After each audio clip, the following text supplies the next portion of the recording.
महकमा मौसमियात ने मानसून के आखिरी स्पेल की पेशगोई कर दी।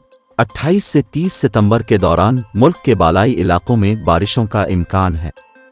महकमा मौसमियात के मुताबिक 28 ता 30 सितंबर को कश्मीर, गिलगित बाल्तिस्तान, चित्राल, दैर, सवात, एबटाबाद में आंधी और बारिश का इम्कान है। इसके अलावा बालाई के पीक, कश्मीर, गिलगित बाल्तिस्तान में बुलंद पहाड़ों पर बर्फबारी की भी पेशगोई है।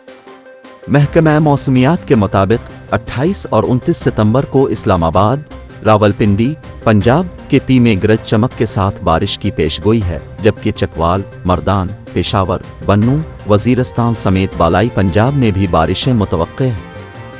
अलावा अजी 28-29 सितंबर को जोब, बरखान, डीजी खान, मुल्तान, बहावलपुर, बहावलनगर में गरज चमक के साथ बारिश की पेशगोई है।